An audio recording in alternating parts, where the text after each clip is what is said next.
Hey everyone, if you're watching this video, you're in the same situation as me, thinking about switching from a DSLR system to a mirrorless system. For me personally, there are three main reasons why I want to make the switch. The first reason is of course weight. In my camera bag, I have a Nikon D4S professional body, Nikon A7R II 1.4G lens for portraiture, and my Nikon 24-120 f4 lens for events.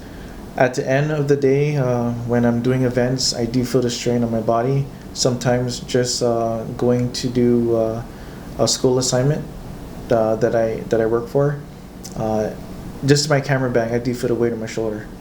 The second reason is portability. I love to take my camera everywhere, whether if it's to work, to restaurants, even just driving by the beach and I want to stop over and take a picture of the sunset.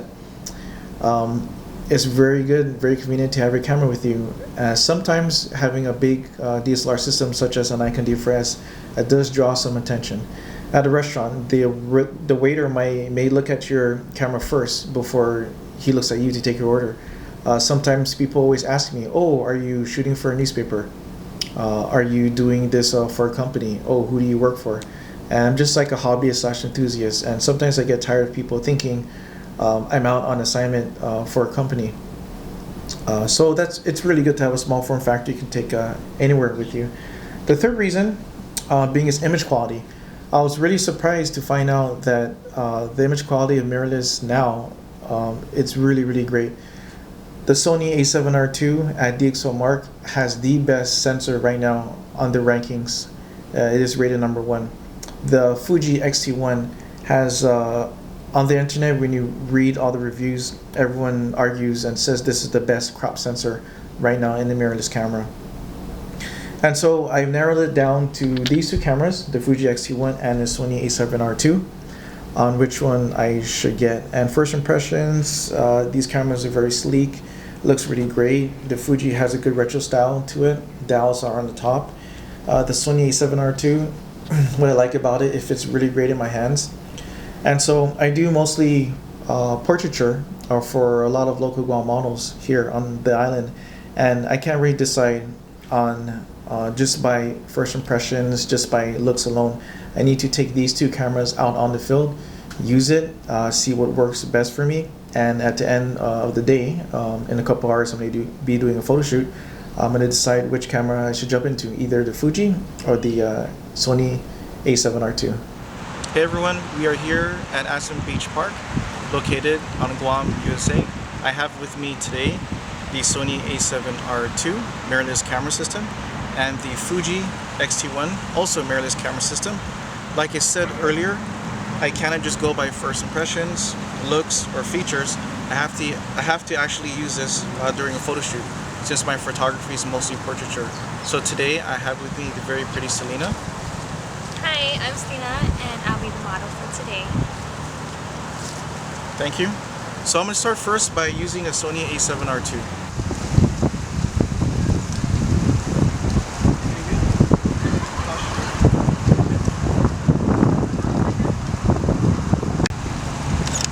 Okay, elbow out just a little bit. Good. What I really noticed that's totally different from using a DSLR is I can actually see the photo I'm taking inside. Instead of always taking the shot and then chipping to see what's on the screen, after I take the shot, I see it inside the EVF already. Very nice. Okay, the settings I'm shooting here to shoot Selena is as follows. I'm shooting both RAW and JPEG and uncompressed file size. This is the latest firmware that does allow uncompressed.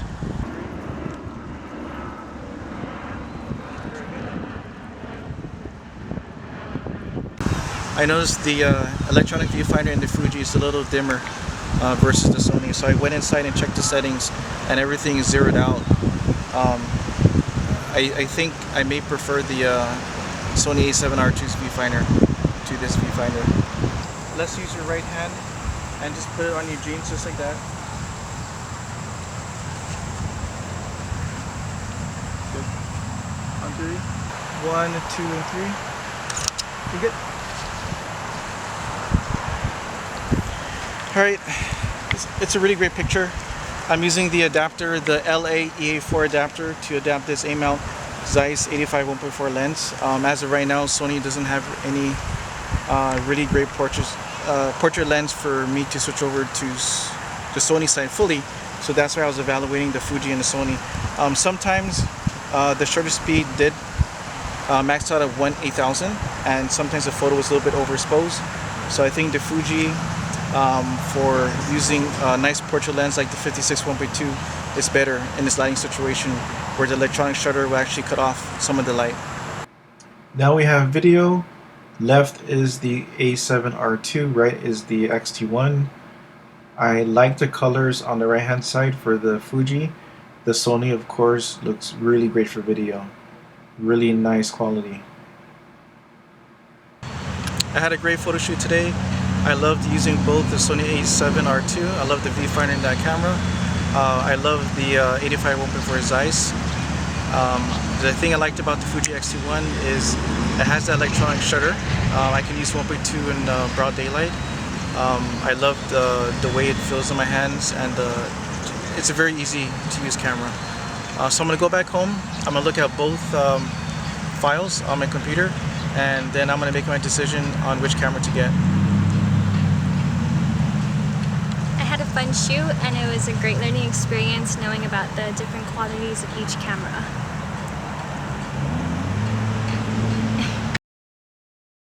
On the left hand side we have the Sony A7R II.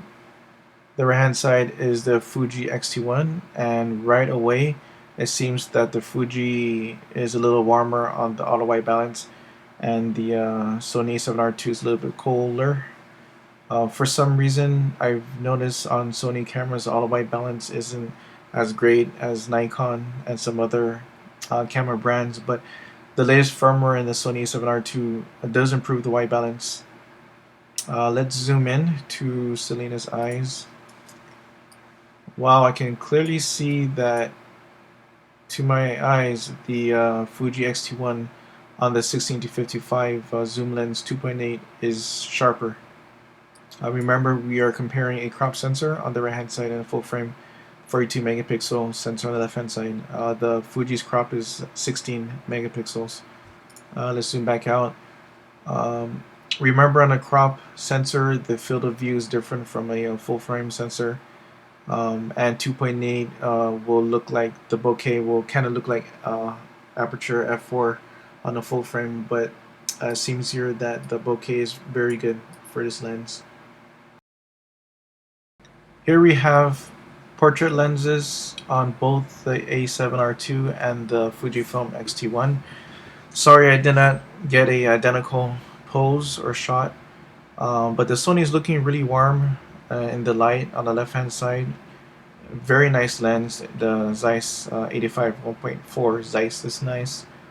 The 56 1.2, I was supposed to shoot it wide open 1.2, but for some reason I think I might have accidentally hit the aperture ring. It's shot at 1.4, but I was very surprised to find out that the Fuji film X-T1 was able to do electronic shutter, and I was able to shoot wide open at 1.2 and 1.4, and is, as you can see, at 1/12,000th of a second, so I don't even need an ND filter. Let's check the sharpness on both. Looks like the Zeiss is pretty sharp, very nice. I love the bokeh on the Zeiss more than the Fujifilm 1.2, but for some reason there's a certain look to 56 I'm noticing, very sharp, and then it just goes into the shallow depth of field nicely. It's a really close call between these two lenses. Another comparison again. Looking at both pictures, seems like the Fuji has nice colors for its RAW files. Zooming in. Remember, the Sony A7R II is a 42 megapixel file, and it's uncompressed, so it's about a little over 80 megabytes file size, so it takes some time to load. Again, the 16 to 55 lens is very good, very sharp. 24-70 for Sony. Just a tad soft, not as sharp as the Fuji, but it's still very good. Very nice lens. The following pictures are from Fuji, Sony, and Fuji in that order. Between the two cameras, I have decided to go with the Fuji X-T1. My reasons are being that the raw file sizes are much smaller, 30 megabytes each, compared to uncompressed at 83 megabytes or compressed at about 43 megabytes. I love the raw file colors from the Fuji the best. I also love um, the editing. My workflow got really quick when using raw files from the Fuji.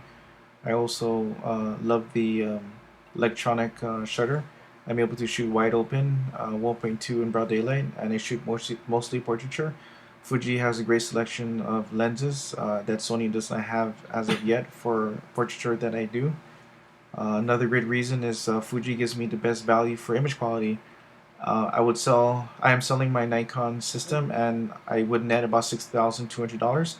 If I invest into a Fuji system, I would save about $3,000 after getting a body and about 3 lenses.